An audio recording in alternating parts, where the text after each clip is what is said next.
Você está ouvindo uma ministração da comunidade cristã de Três Coroas. Que essa mensagem possa edificar sua vida. Amém. Irmãos, eu quero compartilhar com vocês, eu quero voltar ao texto que a gente leu semana passada, quem esteve aqui. Lembra qual foi? Oi? Isaías 9, isso mesmo. Isaías 9, eu quero voltar nesse texto hoje. Semana passada eu trouxe aqui eu falei um pouco sobre o contexto no qual essa palavra foi escrita. E hoje eu quero voltar a falar nela e agora sim começar a entrar um pouquinho sobre os nomes que o profeta Isaías dá para um certo menino que haveria de nascer. E ele declara na profecia dele, diz: um menino já nasceu, um filho se vos deu. E como nós estamos nesse período agora de comemorações natalinas, e a gente sabe que a gente percebe que o que menos se fala nesse período no mundo é a respeito do verdadeiro motivo de celebrar o que é chamado de Natal, então. Mas o que nós celebramos, na verdade, é o nascimento do Filho de Deus. O que nós celebramos, na verdade, é quando Deus, Todo-Poderoso, Criador do céu e da terra, ele se faz homem e habita entre os homens, com um propósito, com um motivo. Eu quero falar um pouquinho sobre isso com vocês hoje de novo, e aí depois a gente vai passar lá para o rio e vamos fazer o batismo. Então acompanhem comigo, Isaías 9. Mas para a terra que estava aflita não continuará na escuridão. Deus nos primeiros tempos tornou desprezível a terra de Zebulon e a terra de Naftali. Mas, nos últimos tempos, tornará glorioso o caminho do mar, além do Jordão, Galileia dos gentios. O povo que andava em trevas viu grande luz, e aos que viviam na região da sombra e da morte, resplandeceu-lhes a luz. Tu, Senhor, tens multiplicado este povo e aumentaste a sua alegria. Eles se alegram diante de ti, como se alegram no tempo da colheita e como exultam quando repartem os despojos. Porque tu quebraste o jugo que pesava sobre eles e a vara que lhes feria os ombros, e o cetro do seu opressor, como no dia da vitória sobre os midianitas. Porque toda a terra porque toda a bota com que o guerreiro anda no tumulto da batalha e toda a roupa revolvida em sangue serão queimadas, servirão de pasto ao fogo. Agora, porque um menino nos nasceu, um filho se nos deu, o governo está sobre os seus ombros e o seu nome será Maravilhoso Conselheiro, Deus Forte, Pai da Eternidade, Príncipe da Paz. Ele estenderá o seu governo e haverá paz sem fim sobre o trono de Davi e sobre o seu reino, para o estabelecer, para o firmar com juízo e com justiça, desde agora e para sempre. O zelo do Senhor dos Exércitos fará isso. Então, semana passada eu falei um pouco sobre o contexto no qual isso foi escrito e, só relembrando rapidamente, Isaías, um profeta que viveu em torno de 600 anos antes de Jesus. Então, essa palavra profética a respeito de um menino que nasceu e sobre os seus ombros foi colocado um governo de autoridade, foi chamado de Maravilhoso Conselheiro, Deus Forte, Pai Eterno, Príncipe da Paz. 600 anos antes de Jesus nascer, essa palavra foi dada por Deus através do profeta Isaías ao povo judeu, ao povo de Israel. No meio de todo o contexto de desolação que eles viviam,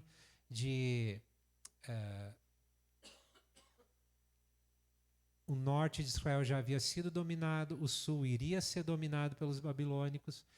No meio de um contexto de dor, de desesperança, vem uma palavra de esperança. E essa palavra de esperança, ela fala de um menino, ela anuncia a chegada de um menino. Ele destaca a grandeza do reino desse menino que iria nascer e a excelência do nome desse menino que iria nascer. Então ele começa a trazer várias características, vários nomes para esse menino que iria nascer. E quando a gente olha a narrativa bíblica, é muito fácil de entender, e seguindo a narrativa bíblica, é muito fácil de compreender que esse menino do qual Isaías estava falando é um menino que depois de 600 anos, ou 600 anos depois, 6 séculos depois, ele iria nascer em Belém, na cidade que também nasceu Davi, e o nome desse menino seria Jesus. E não seria qualquer menino, mas seria um menino que iria crescer, iria amadurecer, iria expressar muito amor, iria fazer obras como nunca haviam sido feitas antes, ele iria curar muitas pessoas, iria libertar muitas pessoas, ele iria trazer uma palavra de esperança no meio daquele contexto que o povo de Israel também vivia, porque daí, 600 anos depois, eles estavam sendo oprimidos pelos romanos, foram dominados, estavam sendo oprimidos pelos romanos, e ali naquele contexto, de novo, de desolação, de desesperança, de dor, de tristeza, de perda, nasceu um menino prometido lá 600 anos antes, pelo profeta, através do profeta Isaías. E aquele menino, então, que foi encontrado numa manjedoura por aqueles 3 reis que viajaram muitos quilômetros para encontrar, seguindo uma estrela. Então, eles encontram um menino numa estrebaria, deitado numa manjedoura, enrolado nos panos.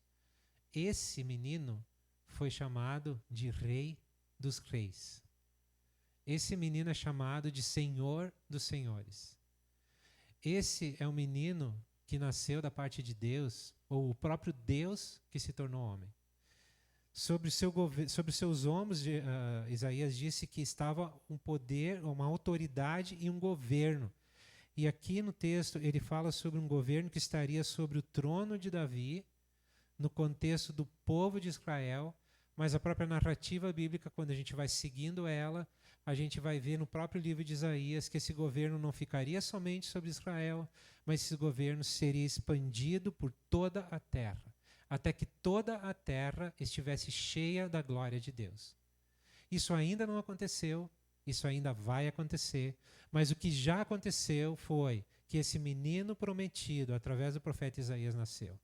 E é a esse menino, esse nascimento desse menino, é que nós celebramos e nós cultuamos, nós adoramos. Nós acabamos de declarar aqui que a Ele pertence o nosso coração. És adorado, és exaltado, não somente nesse lugar. Quando a gente fala nesse lugar, a gente não está falando dentro dessas 4 paredes. Quando nós estamos falando nesse lugar, é nesse lugar. Nesse lugar aqui, Jesus é exaltado. Nesse lugar, nesse templo que a Bíblia chama de templo do Espírito Santo, cada um de nós, no momento que olha para a obra da cruz, crê naquilo que Jesus fez, recebe o perdão dos seus pecados, a partir desse momento nós nos tornamos templo do Espírito Santo. Então nós podemos dizer com toda convicção, nesse templo, nesse lugar, tu és adorado. Amém? Tu és adorado por toda a eternidade, porque é isso que, para isso que nós fomos criados, para isso que nós nascemos, para adorar o Senhor. Então, quando a gente olha para a profecia de Isaías, ela aponta diretamente para Jesus. Ela fala de Jesus. O Deus que se fez homem, literalmente o Criador de todas as coisas, que se fez criatura. Ele nasceu como homem, ele viveu como homem, ele morreu numa cruz, pagando o pecado não dele, mas da humanidade. Ele ressuscitou de uma maneira inexplicável, porque ninguém antes havia ressuscitado como ele, com o corpo glorificado. Ele foi exaltado, o nome dele foi colocado, o nome dele é o nome mais importante, o mais celebrado, o mais adorado na terra e no céu. Ele foi exaltado e foi levado de volta ao trono do Pai, onde hoje ele está à direita de Deus. Ele tem no domínio dele, o poder que está na mão dele é de dominar e operar sobre a história de todas as nações. E esse homem, esse menino que nasceu em Belém, que se tornou homem, morreu numa cruz, ressuscitou, está nos céus, ele voltará. E quando ele voltar, ele vai trazer, então sim, o governo e vai estender esse governo por toda a terra. Eu não sei se tu já ouviu falar nisso ou não, mas um dia Jesus vai ser o governante de toda a terra. Ele vai governar sobre todos os governantes da terra. Só que o governo dele vai ser muito diferente dos governos que a gente vê hoje. Hoje a gente está tão decepcionado com os governos que a gente vê, porque eles são recheados de injustiça, de coisas de opressão, né? Mas o governo de Jesus não será assim. O governo de Jesus vai ser um governo de paz, de justiça e de retidão.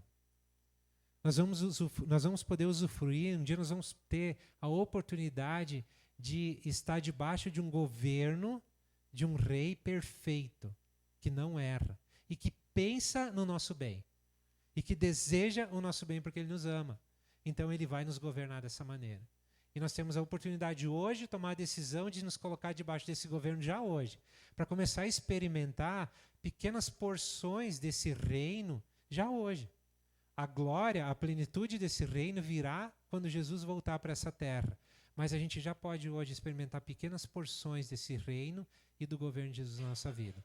Aquela paz que eu estava falando antes é uma maneira de experimentar esse governo, esse reino. Quando Isaías fala que um menino nos nasceu, ele fala justamente sobre a humanidade de Jesus. Existem, assim, algumas crenças que dizem que Jesus não era homem. Não, ele foi homem, totalmente homem. A tal ponto que, tanto ele foi homem, que ele morreu pendurado numa cruz. Ele era homem. Mas ao mesmo tempo que ele era totalmente homem, ele era totalmente Deus. É uma coisa que às vezes a gente não consegue entender, é difícil para a gente compreender. O próprio Criador se fazendo criatura. Então, o Deus que se tornou homem para viver entre nós, para ensinar amor, paz, justiça, para prometer um governo de paz e de justiça, o qual ele trará. Então, quando o profeta fala sobre um filho que nos foi dado, ele fala justamente da divindade de Jesus. Então, Jesus é totalmente Deus e totalmente homem. João 3,16, ele diz o seguinte: porque Deus amou o mundo de tal maneira que deu o seu filho. Deus amou tanto ao mundo que deu o seu filho. Quem era seu filho? Jesus. Ele deu o seu filho para que todo aquele que nele crê não pereça, mas tenha a vida eterna.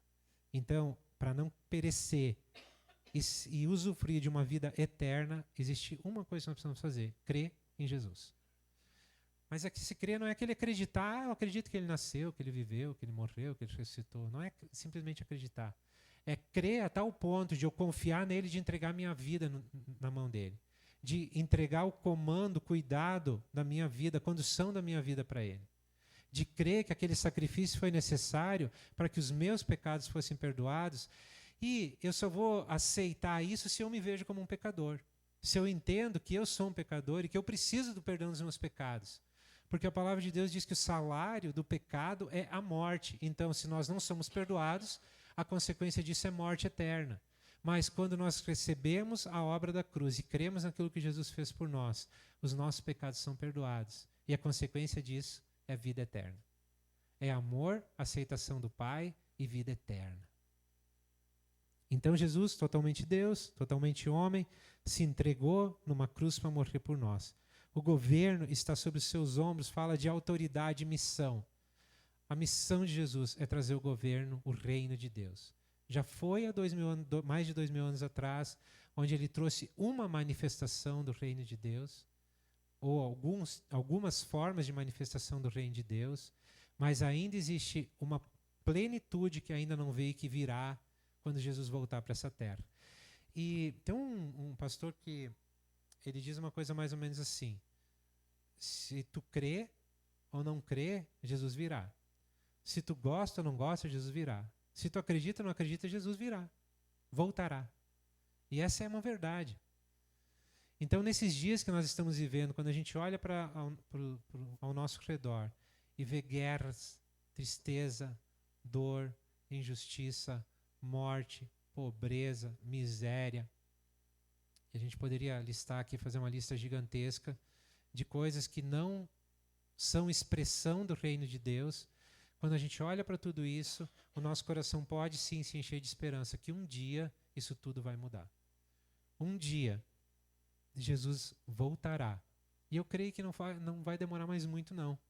E quando ele voltar, ele vai trazer consigo a plenitude do reino de Deus, que é um reino de paz e de justiça. E nós vamos poder participar disso. Dito isso, eu quero entrar rapidamente num dos nomes que o profeta deu para esse filho que nasceu, esse menino que nasceu, o filho que foi dado, que é Pai da eternidade. Ou poderíamos dizer que é o Filho Criador, Pai eterno. Então eu já falei um pouco disso. Ele não foi criado, mas ele é o próprio Criador. Aí tu vai me dizer assim, me explica como ele nunca foi criado. Eu não sei te explicar isso. Não há uma explicação para aquilo que não foi criado. Simplesmente a gente crê que ele não foi criado, que ele existe, ele que criou todas as coisas. Sabe, às vezes a gente acha desculpas, se tu não puder me explicar quem criou Deus, eu não acredito. Bom, não acredite então, porque não há explicação para quem criou Deus, porque ninguém criou Deus. Ele que criou todas as coisas. É por causa dele que nós fomos criados. É por causa dele que tudo existe. É por causa dele que existe um planeta, que existe um cosmos, que existe um universo. É por causa dele. Não foi um Big Bang que explodiu e criou um ser. Não. E esse ser evoluiu e se tornou Deus. Não. Não tem nada a ver com isso. Ele é o próprio Criador de todas as coisas. Ele não passou a existir, ele sempre existiu. Só ele era eterno. Só ele é eterno. E ele decide compartilhar essa eternidade dele com a sua criação, propriamente com o homem, com a humanidade. Ele decide compartilhar essa eternidade com o homem. Então, quando nós nascemos, nós nascemos seres eternos. Um dia, se Jesus não voltar antes, nós passaremos pela morte física, biológica, mas nós nunca deixaremos de ser seres eternos. A questão é, onde eu vou estar passando a minha eternidade depois dessa era? Depois desse tempo que eu tenho aqui, nisso que eu conheço como mundo, aquilo que eu vivo como mundo hoje, o que vai ser da minha eternidade?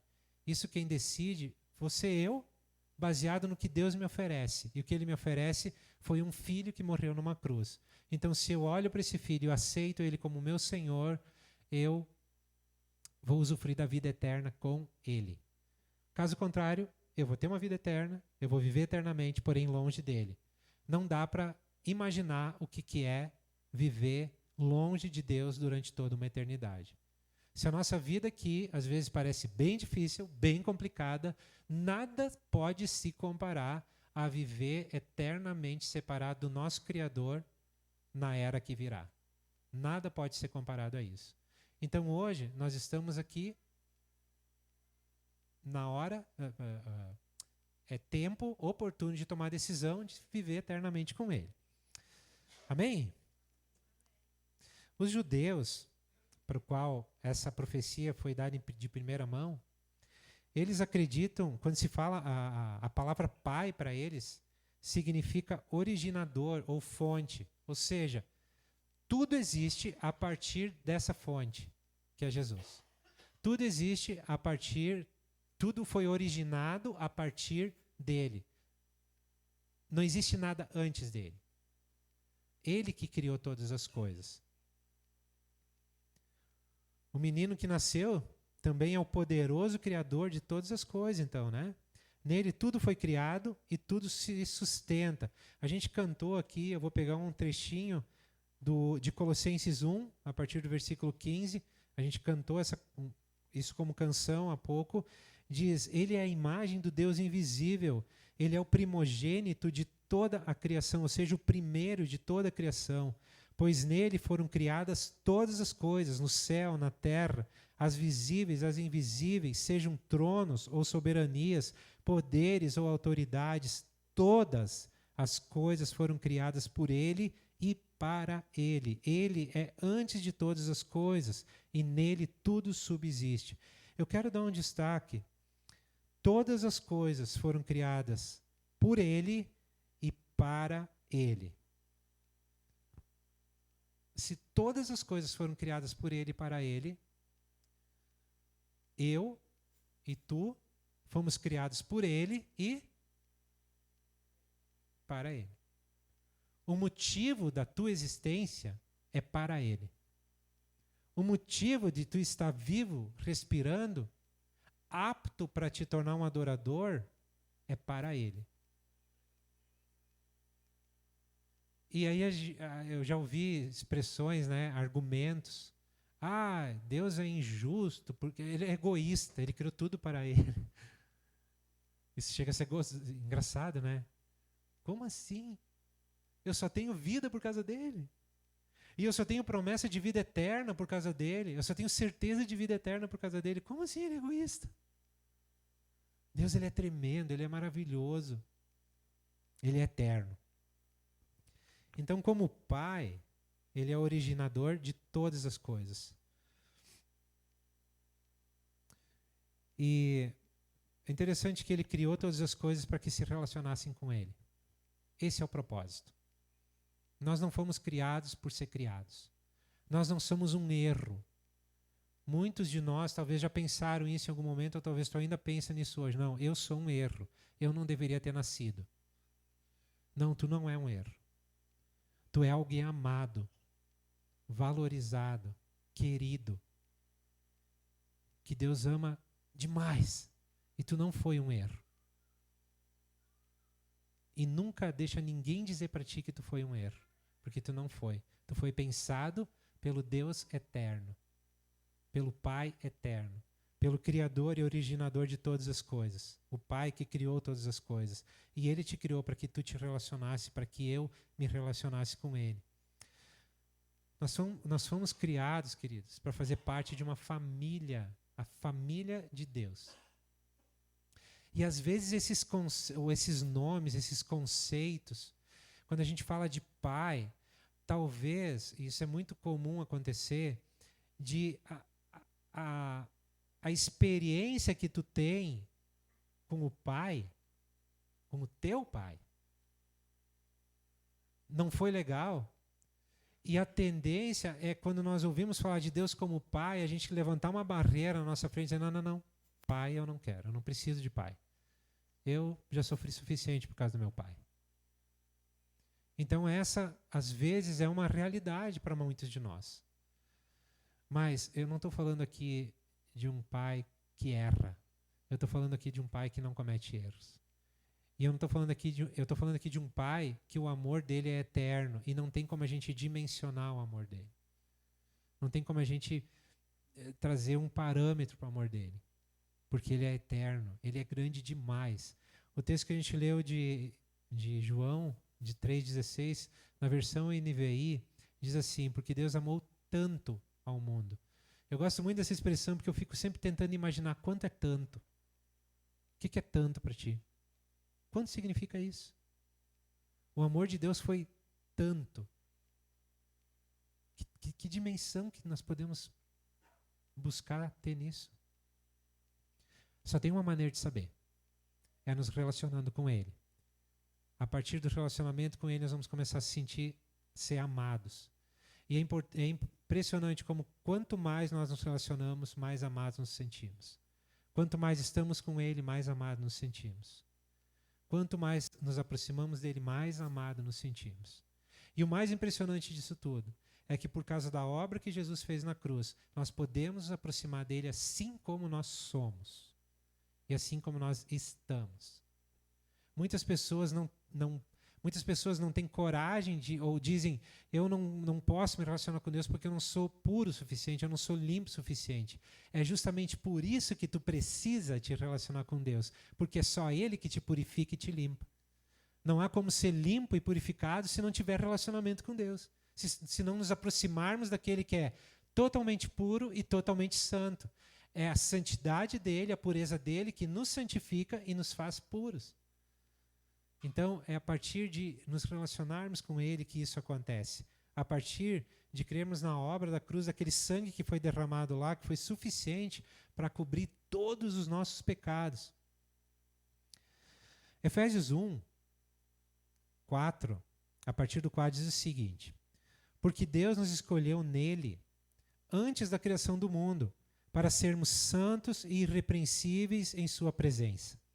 Em amor, nos predestinou para sermos adotados como filhos por meio de Jesus Cristo, conforme o bom propósito da sua vontade, para o louvor da sua gloriosa graça, a qual nos deu gratuitamente no amado. Nele, temos a redenção por meio do seu sangue, o perdão dos pecados de acordo com as riquezas da graça de Deus, a qual ele derramou sobre nós com toda sabedoria e entendimento. Quer dizer, muito antes de nossos pais pensarem em ter um filho, e às vezes até acontece num contexto de abuso, às vezes acontece num contexto onde os pais não planejavam ter o filho, ele até veio num momento onde talvez a situação da família não era boa para receber um filho. Muito antes de nós sermos concebidos, nós já fomos pensados por Deus. Por isso, nós não somos um erro. Por isso, nós não somos um erro. Eu um dia estava ministrando com um rapaz e ele carregava uma ira muito grande, muito grande. 1, 2, 3, ele cirava, mas cirava de uma forma que ele se tornava agressivo, ele se autodestruía porque ele acabava usando drogas, ele se envolvia em situações de extremo perigo, onde poderia ser morto, e tudo porque ele carregava uma ira, algo que ele muitas vezes ele não dominava aquilo. E um dia, conversando com ele, eu disse para ele: me conta um pouquinho da tua história. E ele começou a contar a história dele para mim. E a história dele incluía que ele era fruto de um abuso. A mãe dele foi abusada, foi estuprada, e ele foi concebido. E isso ele trazia, de uma maneira inconsciente, ele trazia esse ódio dentro dele. Ele trazia essa ira dentro dele. Eu lembro que ele começou a contar a história, foi falando, ele chorava contando, ele tremia contando aquilo. E aí, quando ele terminou de contar, eu disse para ele: cara, tu não é um erro. E ele começou a chorar. Eu disse: tu não é um erro. Deus, ele pensou em ti muito antes disso acontecer. E ele te amou muito antes disso acontecer. E ele conseguiu, naquele momento, liberar perdão sobre aquela situação que havia acontecido. Ele não culpava a mãe, lógico, mas ele culpava, e o que ele trazia era uma ira por causa da situação que havia acontecido. Mas ele conseguiu se livrar daquilo. E é um cara que ele tem muitas dificuldades, ele tem muitos altos e baixos, só que tem uma coisa que ninguém pode negar. É que ele ama Jesus de uma maneira é uma coisa impressionante. Quando ele peca, ele realmente sente a dor do pecado, porque ele ama Jesus. Ele não cansa de falar do amor que ele tem por Jesus.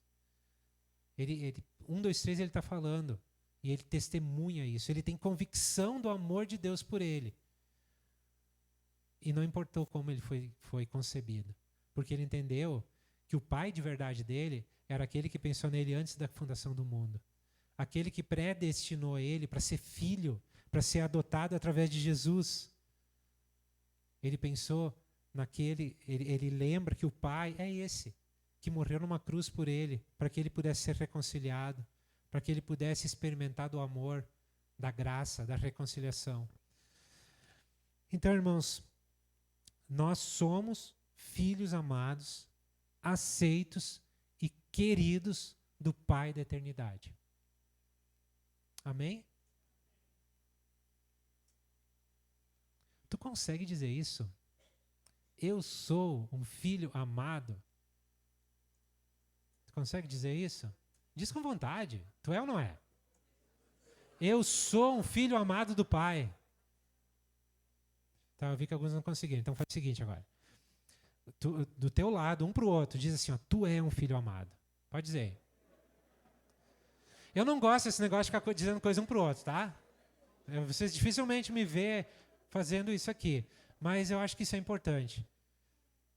Eu preciso saber que eu sou amado. Tu precisa saber que tu é amado. Não importa o que digam para ti. Tu é um filho amado de Deus. Ele gosta de ti.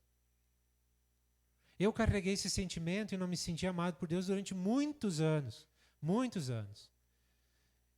Até que um dia Deus fez essa obra que precisava fazer, mudou meu coração e me mostrou que independente do que eu sentia a respeito dele, ele me amava. E aí, quando eu experimentei isso, eu comecei a amar ele de volta também. E aí esse amor só aumenta. Tu sabia que tu tem o mesmo valor de Jesus para o Pai? Porque o valor que nós não temos, o valor que nós temos não está em nós pelas boas obras que fizemos, pela capacidade que temos, pelo desempenho que temos. Não, o nosso valor não está nisso. O nosso valor está naquele que habita em nós. E aquele que habita em nós é Jesus. Quando nós cremos nele, a palavra de Deus diz que o Espírito Santo vem habitar em nós. E o nosso valor está naquele que habita em nós. Por isso, nunca mais deixa ninguém dizer para ti que tu não tem valor. Porque tu tem o valor do próprio Cristo, do próprio Jesus. Aquele que venceu a morte, aquele que venceu o pecado por amor a ti, por amor a mim. O Deus forte. Eu iria falar sobre Deus forte também, mas vou deixar para outra semana, para um dia. Deus forte que governará a terra com retidão e justiça. Esse também habita em ti. Habita em mim. Eu sei que às vezes é difícil a nossa mente natural não consegue entender isso. Por isso que nós precisamos da mente de Cristo para aceitar, para usufruir e para viver essa realidade. O Deus eterno, imortal, ele habita em nós. Nós somos templo do Espírito Santo. Amém? Então, queridos, aquele menininho que nasceu, que foi profetizado por Isaías há 600 anos atrás, há 600 anos antes de que ele nasceu, né? Há mais de 2.600 anos atrás. Então, esse menino ele nasceu para se tornar o Rei dos Reis, o Senhor dos Senhores. Aquele que nos amou, que morreu por nós numa cruz, que ressuscitou para nós sermos reconciliados com o Pai, está à direita do Pai hoje, conduzindo o rumo da história, e muito em breve ele voltará. E no meio disso tudo, ele habita em nós. Amém? Esse é o menino, o filho que nasceu, o menino que nasceu, o filho que nos foi dado. É esse, Jesus, o Rei dos Reis, o Senhor dos Senhores. Amém?